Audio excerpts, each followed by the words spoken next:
Never forget these words. To stop a bad guy with a gun, it takes a good guy with a gun. That's from Wayne LaPierre, somehow still head of the National Rifle Association and a rallying cry for America's most ardent gun rights advocates. Heck, you can get it on a t-shirt.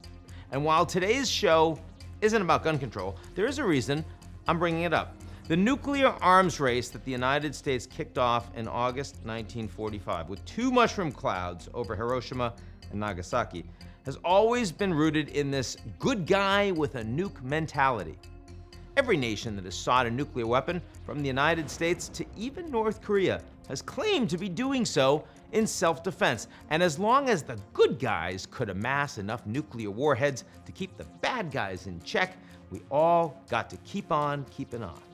But the problem with the nuclear arms race has always been the absence of a finish line, not to mention the fact that we don't all agree on who the good guys are. At its peak in the 1980s, the global inventory of nuclear warheads exceeded 70,000, with most coming from the US and the Soviet Union, though Britain, France, China, and Israel had amassed stockpiles of their own. Duck and cover. The baby boomer generation, who had grown up hiding under their school desks during nuclear attack drills, began to get fed up.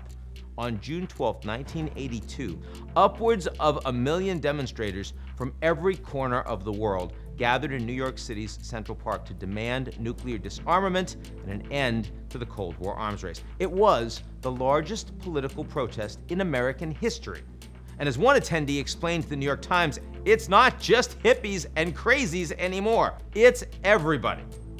World leaders finally got the hint, and following a series of non-proliferation treaties, as well as the end of the Cold War, the global nuclear stockpile shrank significantly in the 1990s to roughly 13,000 today, which honestly still sounds kind of insane to me. And while 9 countries now have nuclear weapons, the latest additions being Pakistan, India, and North Korea, countries where we really don't want to have nuclear weapons, the United States and Russia still own 91% of all nuclear warheads.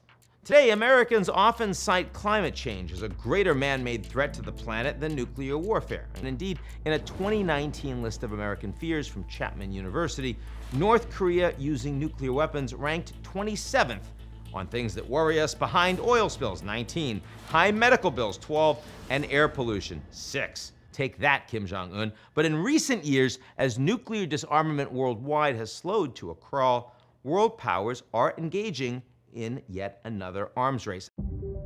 This time, a technological one. The US, China, Russia, and India are investing billions in research and development to develop smaller and smarter nuclear weapons, from tactical nukes to hypersonic missiles that could evade traditional defense systems and deliver nuclear payloads with little to no warning.